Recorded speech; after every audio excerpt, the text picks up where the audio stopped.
सितंबर 2022 में जब अरशद शरीफ साहब पाकिस्तान में नहीं थे, कहीं बाहर थे, वहाँ से बैठ के वो वीलॉग कर रहे थे, तो उन्होंने एक वीलॉग में अगले आर्मी चीफ के बारे में बड़ी अहम गुफ्तगू की थी। वो एक छोटा सा क्लिप है, पहले ज़रा वो चला दें, फिर फैसल वाडा साहब जो भेज रहे हैं उसको भी चलाते हैं। और lieutenant Asim Munir director general military intelligence भी रहे हैं, डायरेक्टर जनरल ISI भी रहे हैं। उसके बाद उन्होंने गुजरांवाला में कोर भी कमांड की और आजकल क्वार्टर मास्टर जनरल के तौर पे GHQ में अपनी खिदमत अंजाम दे रहे। इंतहाई नफीस आदमी हैं, शरीफुल निफ्स आदमी हैं और हाफिज़ कुरान भी हैं और जमहूरियत पे, जमहूरी लीडरशिप पे और सिविलियन अथॉरिटी पे उनका एतमाद बिल्कुल है कि ये मामला सिविलियन लीडरशिप को ही चलाने चाहिए। एक बड़ा बेदाग किस्म का उनका कैरियर है, बहुत सी उनकी कंट्रीब्यूशंस हैं पाकिस्तानी फ़ौज के लिए। ये बहुत ही अहम क्लिप इसलिए है कि अरशद शरीफ साहब जनरल आसिम मुनीर को सपोर्ट कर रहे थे बतौर आर्मी चीफ। उन्होंने कहा बेदाग कैरियर है उनका। तो वाडा साहब ये तो है इम्पोर्टेंट। अब इसके कुछ दिनों बाद जो वाक़या है, जो अभी आपने चीज़ भेजी, ज़रा चलाएं जी, क्या है वाडा साहब, क्या कह रहे हैं? देखिए, सबसे पहले तो कभी भी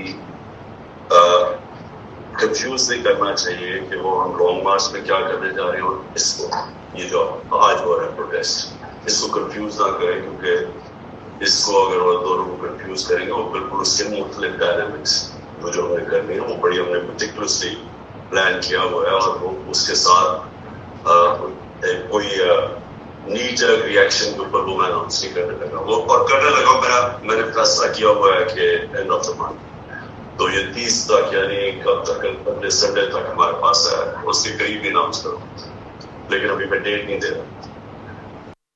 तो वाडा साहब, इसमें इमरान खान ने कहा है कि मैं 30 अक्टूबर तक या उससे पहले संडे तक अनाउंसमेंट करूंगा। ठीक है सर। अब मैं आपको मीर साहब इसको थोड़ा एक्सप्लेन, एक तो मीर साहब ये कि जो आपने चलाया है, आप पूरा पाकिस्तान, पूरी दुनिया इसका फोरेंसिक करवाएं, कंफर्म कराए कि इसमें कोई रद्दोबदल कोई चीज़ नहीं। तो आप इन्वेस्टिगेटिव ये गुफ्तगू खान साहब ने कहाँ पे किया है? बनीगाला में। बनीगाला, ठीक है। अब मेरा सवाल ये है हाँ, कि ये मेरा मुद्दा स्टैम्प कर देता है कि मैं जब बात करूँगा और मुझे कोई करे। इसमें जो मैं बताना चाह रहा हूँ, ये बताना चाह रहा हूँ कि इमरान खान साहब को ये पता था इसके तहत कि पाकिस्तान में कुछ होना है। वो कह रहे हैं मेटिकुलस है, हम उसको नी जग रिएक्शन में नहीं करेंगे, उसको बड़े तरीके से करना है, कंफ्यूज ना करें लोगों को कि हमने जलसे में क्या करना है, प्रोटेस्ट में क्या करना है और लॉन्ग मार्च में क्या करना है। और मैं इस महीने की एंड 30 या फिर Sunday, something on those line, वो संडे उनके मुंह से निकल गया है। वो संडे इत्तफाकन 23 अक्टूबर 2022 बनती है, जो कि अरशद शरीफ के कत्ल का दिन बनता है। ठीक है। तो आप इसमें ये कर, इसके बाद इमरान खान साहब को पता है कि इस मर्डर में मुराद क्या है, किरदार कर रहा है, और फैज़ क्या, क्योंकि उन्होंने फिर मुराद को लीडर अनाउंस किया। आपको याद होगा उसी शाम को मैंने प्रेस कॉन्फ्रेंस की कि मुराद की ज़िंदगी की जिम्मेदारी अब इमरान खान साहब की है। वो भी आपके पास आर्काइव में मौजूद है, रिकॉर्ड के अंदर।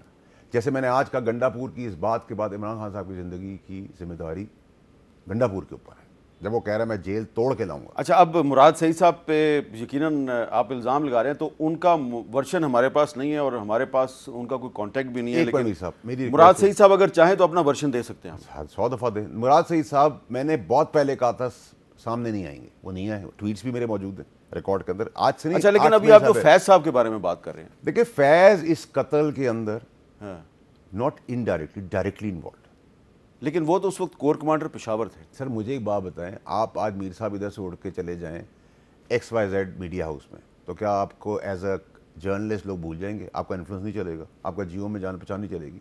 ऐसे नहीं होता ना। ठीक है। अगर हमने किसी को ब्रश साइड करना है, बचाना है, तो फिर तो हर कोई भी चीज़ मुमकिन है। तो ये जो आप इतनी सारी बातें कर रहे हैं, आज भी कर रहे हैं, पहले भी कर रहा हूँ, मैं 2 साल से कर रहा हूँ, 2.5 साल से कर रहा हूँ, क्योंकि मेरा मानना है कि ये शहीद का खून है। इस शहीद का खून ने पाकिस्तान को बचाया है। पहला प्लान लॉन्ग मार्च फेल हुआ, धरना फेल हुआ, उसका अरशद शरीफ का कत्ल हुआ, जिसमें इमरान खान साहब नहीं गए नमाज जनाजा पे।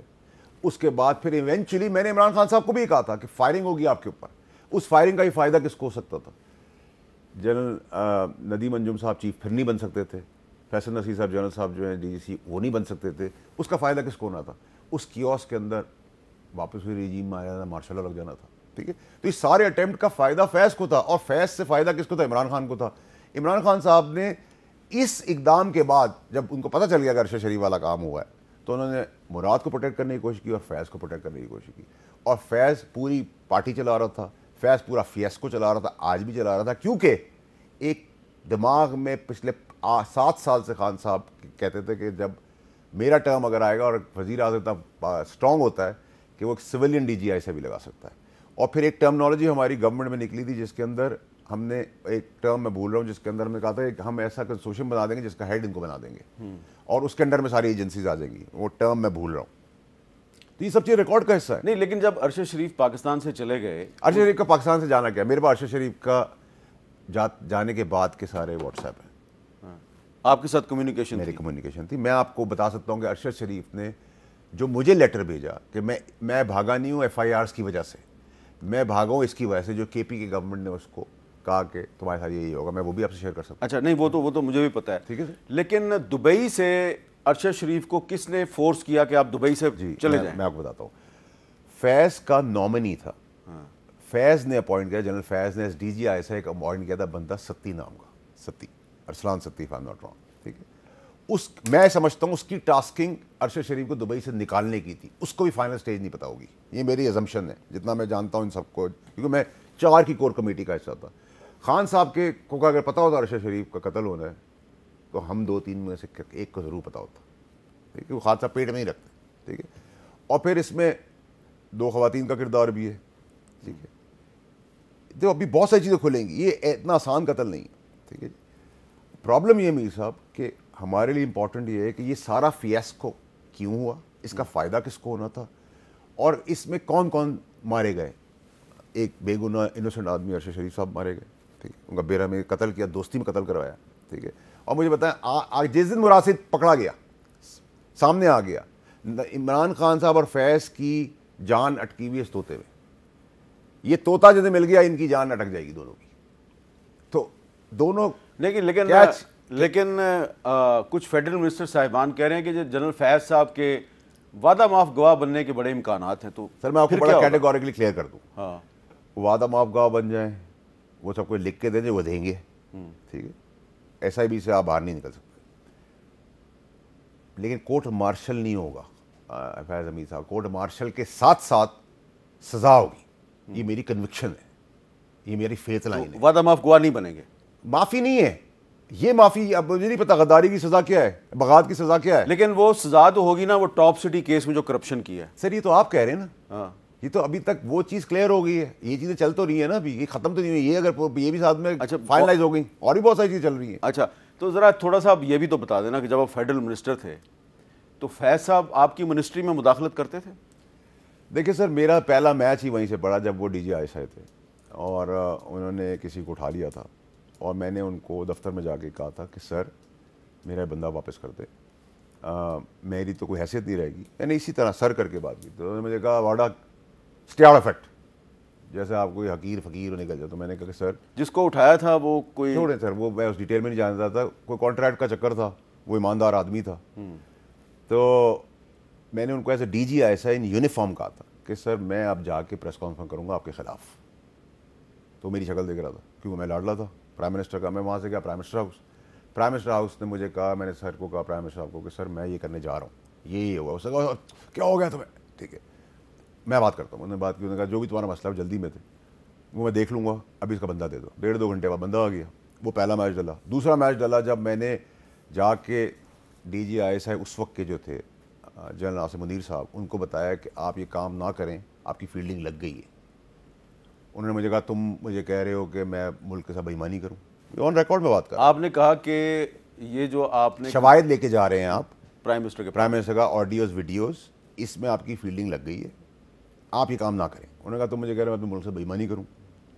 मैंने कहा सर मैं आपको कह सकता हूँ, क्योंकि मैं वज़ीर था, मिलता था जुलता था, कराची से भी ब्रिगेडियर थे, DGMI थे। तो जब ये चीज़ हो गई तो जिस दिन वो सैक हो गए तो मैंने उनसे कहा कि सर मैंने आपसे कहा था। उन्होंने कहा तुम अल्लाह पे छोड़ दो। मैं चुप हो गया। तो हर दुनियावी कोशिश तो ये थी कि चीफ ना और ये चीफ बन जाए, और इस चीफ के बाद फिर वो बन जाए, फिर प्रेसिडेंशियल फॉर्म ऑफ गवर्नमेंट आ जाए। तो एक खेल खेलता है मैन प्रपोज गॉड डिस्पोजेस, एक खेल खेलते हैं आप और मैं और एक अल्लाह खेल खेलता है। तो जो सब कुछ सीध उल्टा आग लगनी थी वो शहादतों में तब्दील हो गई, मुल्क की बका और बचाने में अरशद शरीफ का खून निकला। तो अरशद शरीफ का मैं आपको कई सालों से कह रहा हूँ ये खून ज़ाया नहीं होगा। तो ये आपकी जनरल फैज से जो आपकी लड़ाई है या इख्तलाफ है वो शुरू हुआ जब वो DGISI थे, आप फेडरल मिनिस्टर थे, उन्होंने एक बंदा उठा लिया, वो किसी कॉन्ट्रैक्ट में कोई गबन करना चाह रहे थे, करप्शन करना चाह रहे थे। पहले भी थी, जब मेरा उनसे DGC के टाइम पे भी ये था कि उन्होंने मुझे किसी को बुला के कराची में कहा था ब्रिगेडियर साहब के साथ, वो ब्रिगेडियर साहब भी अब जनरल हैं, कि किसी के लिए लिखो कुछ।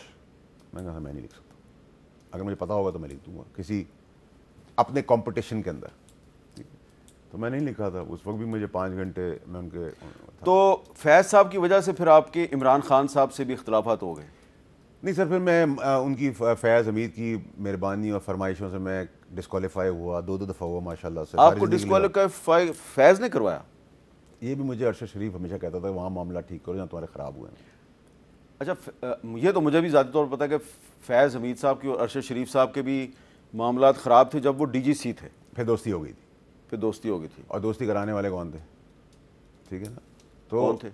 आपको पता होगा सर। ठीक है सर, देखिए मेरा सवाल ये कि मैं बड़ा क्लियर हूँ कुछ चीज़ों। देखिए बाजवा साहब मुझसे पूछें कि जनरल आसिम मुनीर साहब को चीफ बनाना चाहते थे, नहीं बनाना चाहते थे, मैं बड़ा क्लियर हूँ इसके ऊपर। ठीक है जी, बाजवा साहब का क्रेडिट ये है कि बाजवा साहब ने इस गठजोड़ को तोड़ा और एक DGI से प्रपोज किया, नदीम अंजुम साहब। सवाल ये क्या नदीम अंजुम साहब को चीफ बन सकते थे? वो बन नहीं सकते थे, तो उनका फ़ायदा नहीं था। DGC फैसल नसीर था, उनको फ़ायदा नहीं था। बार बार रिपीट इसलिए कर रहा हूँ कि फियास जो दुबई में जो आदमी गया अरशद शरीफ को करने, उस दिन भी मैं अरशद शरीफ से फ़ोन पे बात कर रहा हूँ, उसके 2 गवाह हैं जो आपकी बरादरी के, जो सही पे ठीक है। वो मुझे बता रहा है कि मुझे कह रहे हैं अभी निकलो, 3-4 जगहें दी एज चॉइस उसको भेजने की, वो उसने मुझसे शेयर की। दूसरी लाइन पे मुराद सईद उससे कनेक्टेड था। ठीक है जी, और जो फैज़ का आदमी था उसने बड़ा क्लेवर, देखिए फैज़ एक ईवल जीनियस था, एक DGI था जो बहुत तगड़ा DGI था, फिर वो सुपर मॉन्स्टर तब बन गया जब प्राइम मिनिस्टर को उसको आशीर्वाद मिल गई तो उसने सबको साइड में कर दिया। ठीक है, ठीक है। तो इतने बड़े, अगर वो पॉजिटिव चलता तो शायद मुल्क कहीं से होकर ही निकल जाता, लेकिन फैज़ की अगर आप करप्शन के कारनामे सुनेंगे तो ये तो आप छोटी छोटी चीज़ें बता रहे हैं, तो ऐसे बता रहे हैं जैसे पानी का एक सिप ले लिए। चले उस पर फिर मैं फिर किसी वक्त बात कर लूँगा। बहुत बहुत शुक्रिया।